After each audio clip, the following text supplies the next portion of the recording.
Good afternoon, and thank you for joining us this afternoon.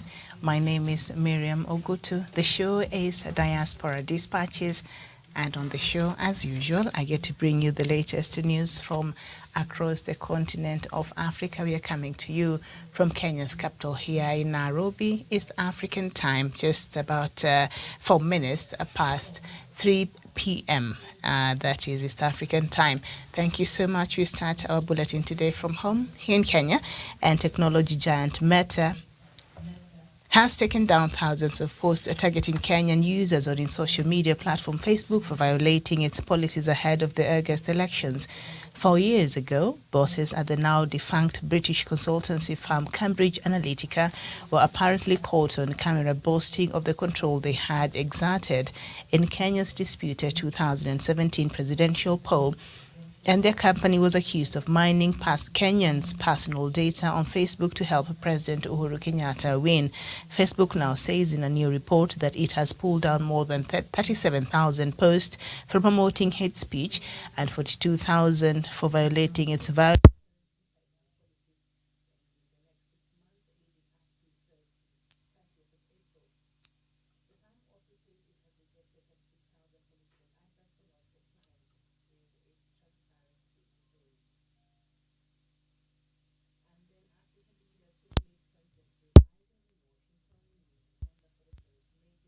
Organized by the U.S. for the continent.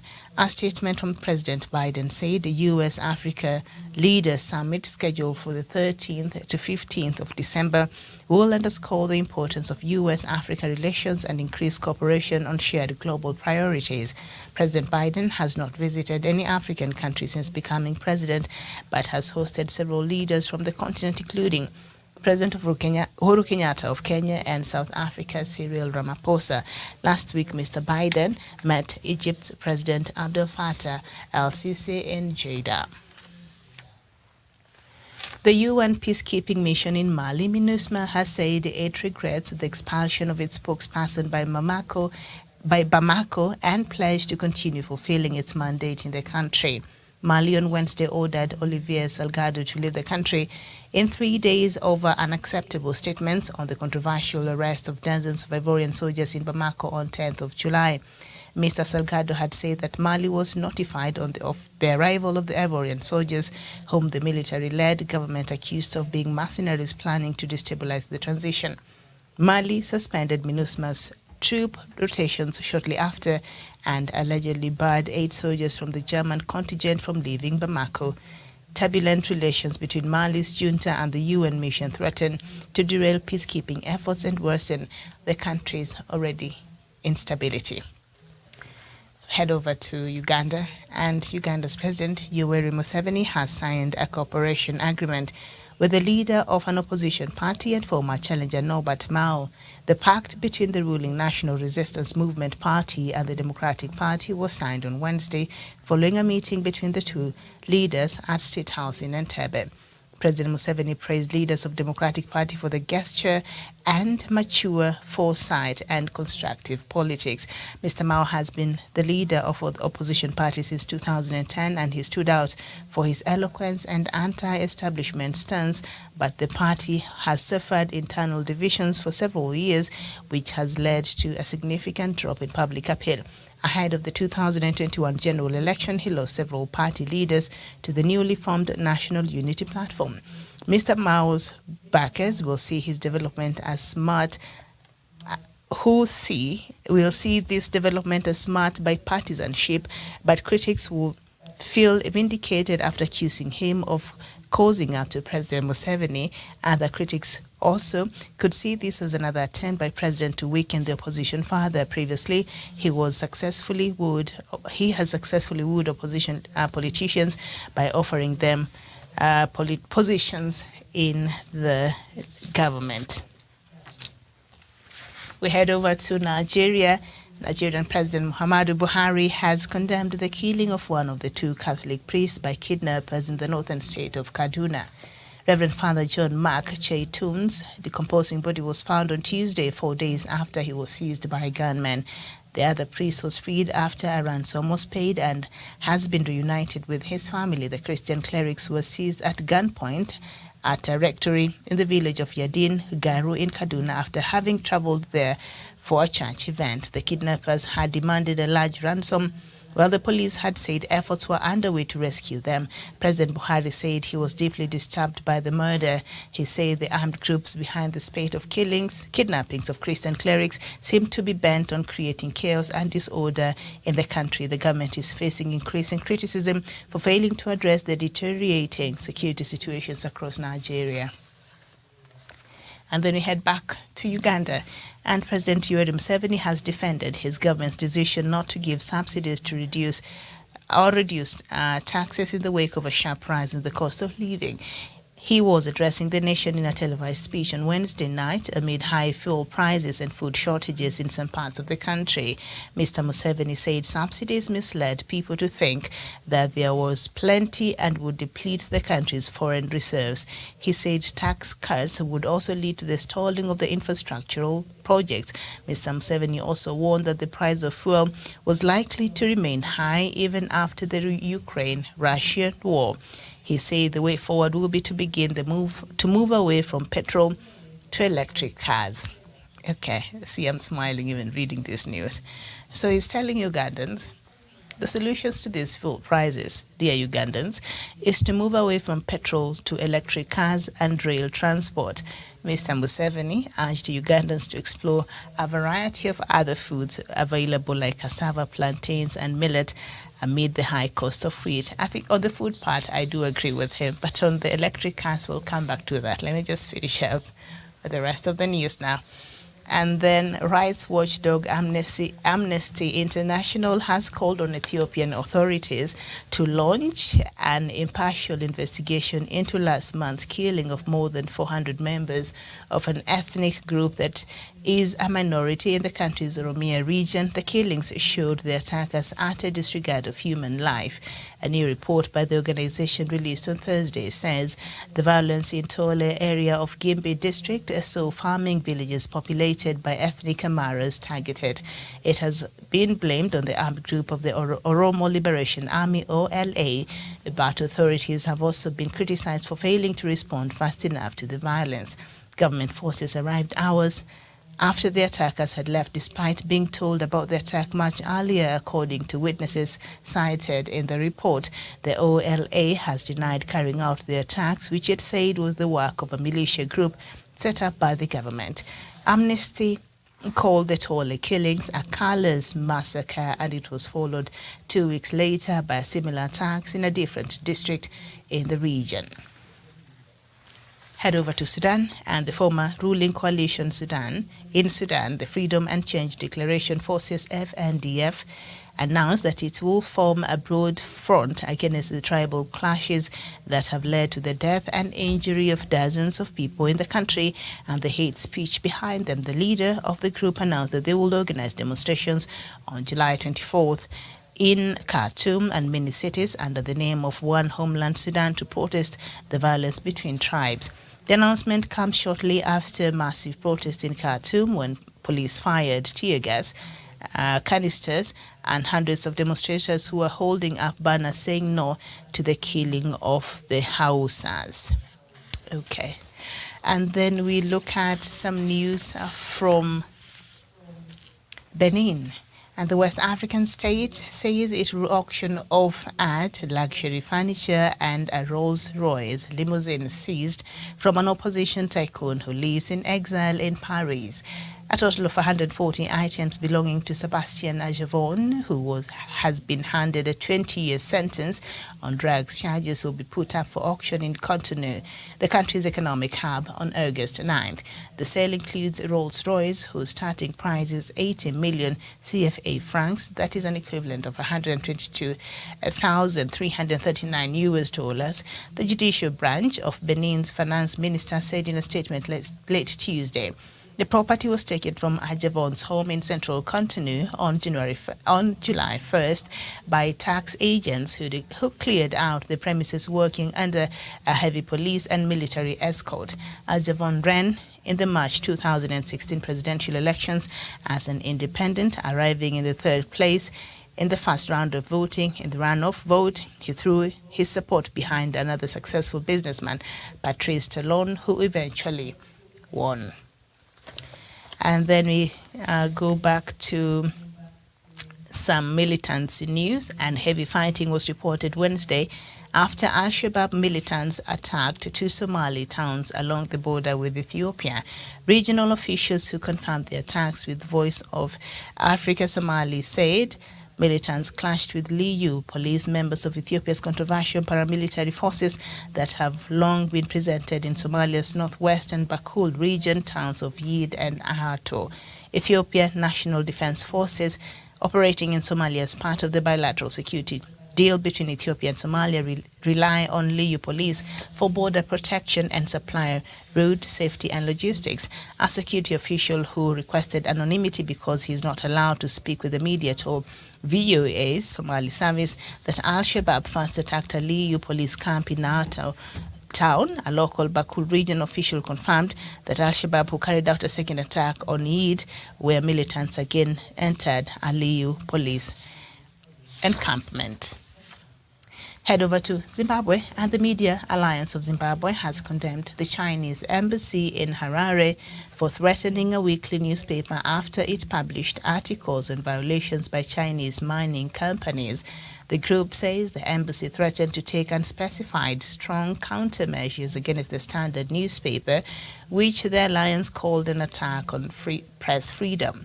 Officials at the Chinese embassy on Wednesday said they would not comment on the statement by the Media Alliance of Zimbabwe. And then back to Somalia again. And Somalia has renewed interest in joining the East African Community, EAC, cementing the desire of President Hassan Sheikh Mohamud to stabilize ties with neighbors. President Mohamud, who won the presidential polls in May, was expected in Arusha on Thursday as a special guest to attend the 21st Ordinary Summit of the EAC Heads of State. And Villa Somalia, his official residence, said his trip will also be about renewing his push to rejoin the regional bloc. Mr. Mahmoud had attempted joining the EAC in his first term between 2012 and 2017, but the bloc initially refused the application, citing sporadic conflict and weak institutions in Somalia. But Mogadishu got back its hope after an equally troubled South Sudan was admitted in 2016. In 2019, President Mohamed Farmajo reapplied alongside the Democratic Republic of Congo. Last February, the bloc decided to begin admitting Kinshasa, but delayed a decision on Mogadishu pending verification by a team of experts to determine Somali's readiness. Some of the latest entrants, however, have been weak on these fronts, and officials have argued that they were admitted to influence them towards better governance and instead of leaving them dead. Okay, and then we end our bulletin this afternoon from Angola, and former Angolan President Jose Eduardo dos Santos says children on Tuesday agreed to have their father buried in Luanda, but only after the August 24th general election. Dos Santos died on July 8th, aged 79, having made history by becoming president at the age of 37 and leaving the seat in 2017, 38 years later. However, the family has squabbled with Angolan authorities on whether he should be buried in Angola or Barcelona, where he was living. The family had earlier said their father wished to be buried in Spain, but in a letter signed by 5 of the ex-leader's children, they also expressed a deep gratitude to the people of Angola and to all those who share in their sadness and call for respect for the mourning. And the letter, signed by all his 5 kids, adds they also want a mausoleum to house their father's mortal remains. The letter could allow authorities to now arrange for his state funeral, but it also signals that the family wants assurance that the government will not target them after the burial. Okay, so that is the latest news from across the continent. Good afternoon to you, Emmanuel Maluel from South Sudan. So, Dos Santos case, from what the kids had said, what the children had said, especially the third born, Chize, she had she felt very strongly about her father's remains being brought back to Angola, and she said that was not going to be possible because Jose Eduardo dos Santos had preferred to be buried in Barcelona. And so for them now to switch and say, they might consider their father being buried in Luanda, Angola, instead of Barcelona. Now, which one is which?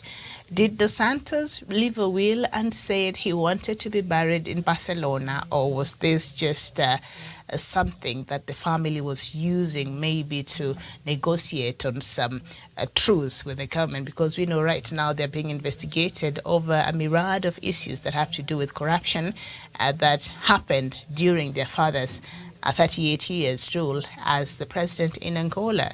So because I'm thinking, if that is what Jose Eduardo dos Santos wanted, to be buried in Barcelona, then as we know here in the African culture, you honor the wishes of the dead, or anywhere else in the world.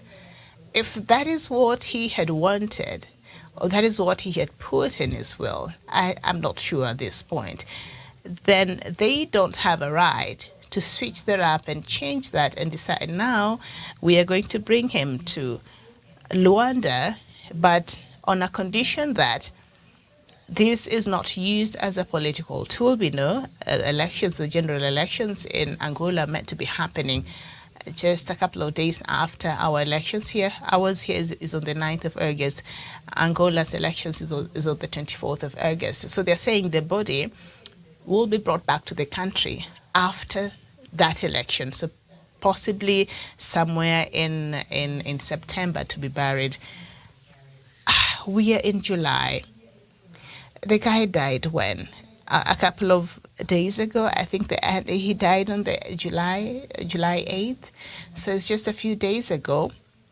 So we have to keep him until the elections are over, and then we bury him in September. Like, for what reason? What does that have to do? I know with President Lourenço pushing, he wanted he was the one the government was really pushing to have Dos Santos to come be buried. And I think according to what I've been reading in the press from Angola, President Lourenço wanted to use this opportunity to act as a truce, because the former president still enjoyed a good amount of support, and they fell out.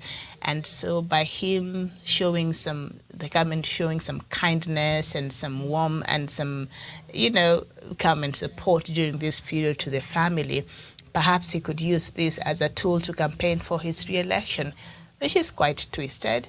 But I'm not surprised. It's politics, especially in this continent. We have a very wicked means of achieving power, so I wouldn't be surprised. So now the family is saying, no, we agree that the body will come and he will be buried in Luanda. But among other things we want, apart from the government building him a mausoleum, but we also would want to bring his body to the country after the August 24th elections, which are like, it's not too far, but it is far. Maybe they can wait. I don't know. But that is just one of the conditions. But I'm just wondering, did Dos Santos say he shouldn't be buried in Luanda and in Barcelona, or this was the making of his children who decided to use this as a pawn and try to negotiate something with the government or take advantage of the death of their dad to try to talk some things out with the Angolan government? I'm beginning to think maybe because if their father wanted to be buried in Barcelona for real, then there would be a reason why they would think it proper to bring him back to Luanda in Angola, because I would honor my father's wishes, I guess. But I'm not the Dos Santos, so I don't know. But that is what they said, okay? And so the story of Somalia, when I was reading through Somalia now, with the new president, they want to be admitted, not readmitted, but the president has started. He has renewed his interest because he's the one who first, brought the idea of wanting Somalia to join the East African community when he was first president. He's the president now for the second time. He was the president between 2012 and 2017. So during that period, he initiated the process of showing interest about Somalia joining the East African community.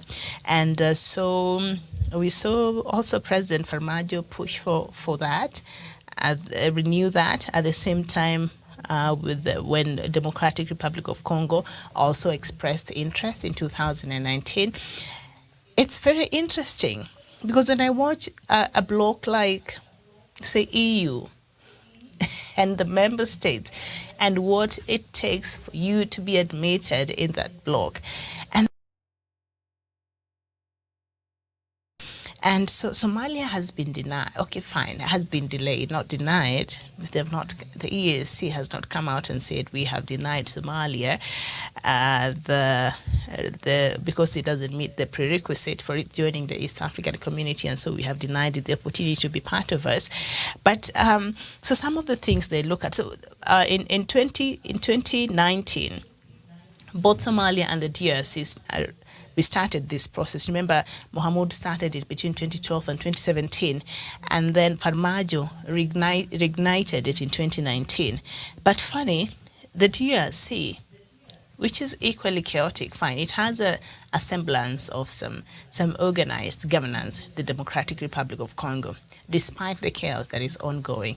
Somalia, it's trying, but it has a long way to go, but it's still chaotic. So I don't know how you excuse the other and decide, well, this other one is much better. But I think there are issues as far as, I think, conflict. I think the background is different. Maybe that is the reason why. But they said that they cited the reason why Somalia was not accepted in the bloc. They refused the application initially. And they said the first time that Mohamud had applied for this, they cited sporadic conflict and weak institutions in Somalia, which I think is fair. Sporadic conflict, because sometimes you never even know who you're fighting. You don't even know the person that is sitting next to you is an official of Al-Shabaab or what is really going on. So there is that. And also weak institutions, of course, with the increased and the war that has lasted this long. And we've said here time and time again, a country does not have time to put up proper structures of accountability and institutions and build that. They're not thinking about building the strong institutions. That is for us here, Kenya, which we are still trying to ensure that we have strong institutions, because I think that is our biggest problem here as far as governance is concerned. But Somalia is not, strong institutions, I don't think it's part of its priority right now. It needs to stabilize and needs to get, rid of Al-Shabaab.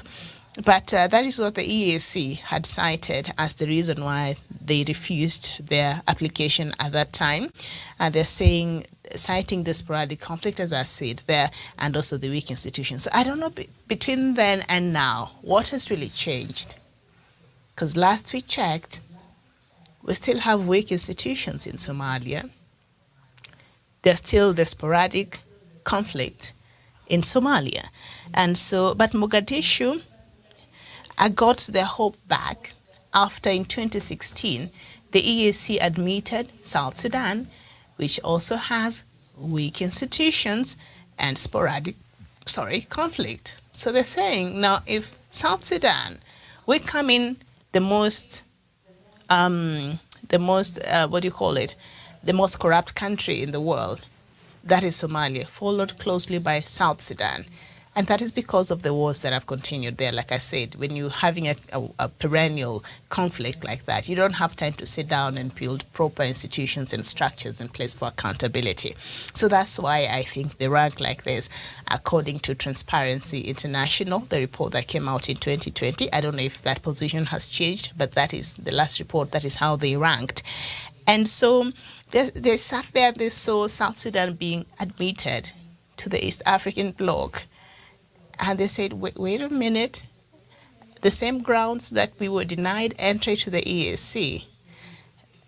But look, South Sudan has been admitted, and South Sudan also has sporadic conflict and has very weak institutions, but they are in there. So I think maybe they will use that as a reason to push for their entry in the East African Community Bloc. So I don't know how that will change, because we've seen immediately Democratic Republic of Congo, with all the chaos that is going on in there, just joining the EAC, and immediately we inherited part of that headache.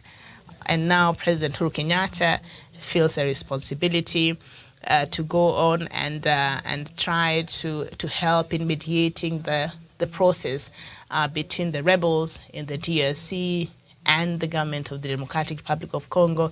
Other members of the East African Community Bloc, Burundi, Uganda, Rwanda, have been accused of having a stake in that conflict and fueling and funding some of the rebel groups.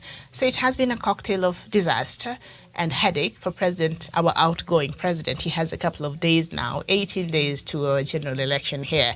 And so we inherited that headache immediately. So I don't know if the bloc is strong enough to inherit more headache from Somalia at this point. But if the same grounds they used to disqualify Somalia's 2017 are the same grounds they want to cite now, then that will be unfair for Somalia, because South Sudan has similar problems and it was admitted to the East African Community Bloc. So I think denying Somalia that opportunity will be unfair. We had an ongoing conflict in the Democratic Republic of Congo, but we admitted them in the EAC. We had an unstable government, and by the time South Sudan was being admitted in 2016, there was in fact, they had fell out. They fell out 2 years after becoming a republic in 2013. They became a republic in 2011, and then the war broke out in 2013. So while they were being admitted in the EAC, they were already in chaos, but they were admitted.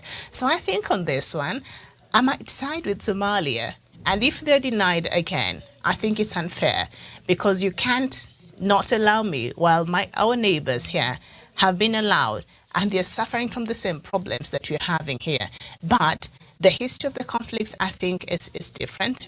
For Somalia, I think it's the militancy and the extremist groups. So maybe that is why EAC is saying, can you help us deal? And the previous leadership in Somalia was accused, its high-ranking members could have been part of the people who were working in cahoots with the Al-Shabaab. So maybe that was, I don't know. But I don't think at this point they have a good reason not to admit Somalia to the EAC. Yes, because they admitted South Sudan in the middle of chaos, and they were allowed to come in. So that is not okay. So hold on. Now, this story by President Museveni before I get to the Nigerian story, the president of Museveni, the president of Uganda, President Yoweri Museveni. Every time I read any news from there, it's interesting because of his how he looks at things. Very simplistic sometimes even.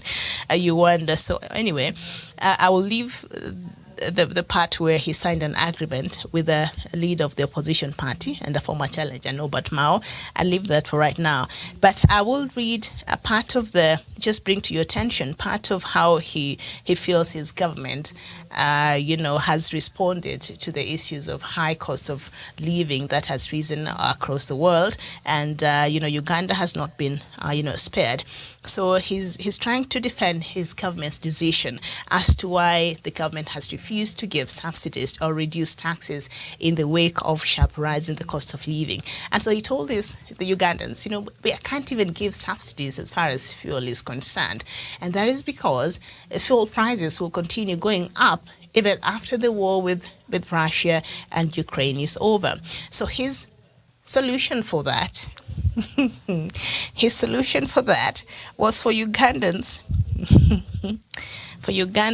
to start using electric cars, for Ugandans to move from petrol cars to electric cars and use rail transport. First of all, I've not been to Uganda, so I'll try to be fair. But I'm quite sure, if I ask, I do have friends there, this rail transport, let's start with the rail transport. It does not cover the whole country. All right? So still you would need the cars. And these alternative cars that he is suggesting, electric cars, this is something that even the developed world is still working on trying to normalize. There's still some challenges. And then when you look at how we are structured, especially in our towns and cities, I don't know where you're going to set up this charging, I don't know what they're called, because they have to be charged. And when you look at how this developed world, they're trying to make room and way for these electric cars, they have the infrastructure to accommodate such. In Kenya, I think I've seen a few cars, but it's something that has not been embraced. I'm not thinking, now I want to go buy a car, let me get an electric car. I'll have problems in these roads. So I'm not setting myself up like that. So for President Museveni to say that, hey, Ugandans, the petrol will continue going up. So what now the alternative to that will be for you guys to start embracing electric vehicles and use rail transport. You know, sometimes the solutions he offers sometimes equate to some of the solutions President Muhammadu Buhari offers in Nigeria. Solutions that are completely out of touch and are not practical for the normal person in Uganda or in Nigeria. It's just out of touch. Electric cars in Africa, that will be alternative from using petrol-driven cars, Mr. President. That is a good wish, but until the developed world, which are developing these cars, are able to get that right, they're still struggling with that. Can you imagine how long it will take us here to actually make that our normal?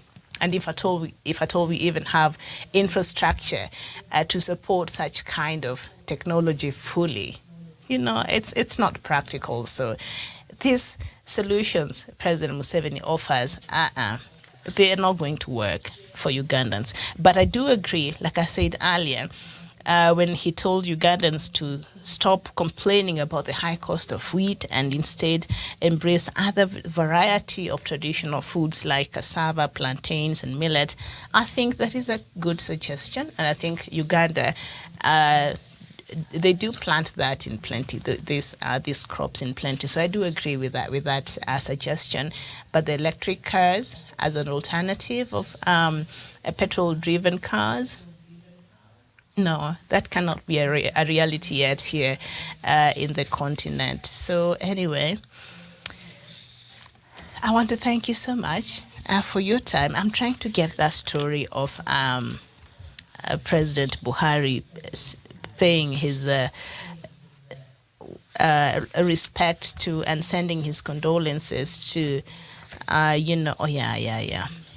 So he condemned the killing of one of the two Catholic priests. And is it just a coincidence that right now these kidnappers are just targeting churches and kidnapping worshippers, and especially the priests? Can somebody tell me what is going on? Because even the president singled this out, President Buhari, and he said the armed groups behind the spate of kidnappings of Christian clerics. Even Buhari has noticed it is not just anybody that is being kidnapped, especially when they are kidnapping a religious leader. It is the Christian clerics that are being kidnapped, and they seem to be bent on creating chaos and disorder in the country. So I think this, according to how I'm interpreting this, might plunge the country into a sectarian war, with a religious undertone, because this has been targeted to not just any religious leaders, but the Christian clerics. And this has to stop. But he came out and he condemned. That's all President Buhari is going to do. He's going to come out and condemn the attacks and condemn the killings and condemn the kidnappings and condemn. And you remember the other time, that's what I was saying. Some of the solutions that President Museveni in Uganda makes for some of the problems ailing the country equals to some of the knee-jerk solutions that President Buhari suggests. Because the last time I was reading the news from the government about the solution to ending the kidnappings was, if your person has been kidnapped, then the government bans you from paying ransom. So there were two priests who were kidnapped. So one I think the family and friends were able to get some money and pay for ransom, so he was released. The other one who perhaps the family and their friends could not afford, or even the church members could not afford, he was murdered, and his body was found 4 days later after he was kidnapped, dead. So this is where the people in Nigeria find themselves. It is either I sell whatever I can sell, I talk to whoever I can talk to, get however much money I can to pay and save my loved one, or just leave them there as the government suggests, and then I will collect their bodies somewhere in a ditch, having been killed. Because these cowards don't care. These killers don't care. These people don't even have herds. They kidnap even children. These are not your normal human beings. So he sent his condolences, and I think for Buhari, that's where it ends. He does not promise that he'll beef up security. This is not something that will make him have a meeting with the security, security agencies around these areas. He will not take any that kind of action.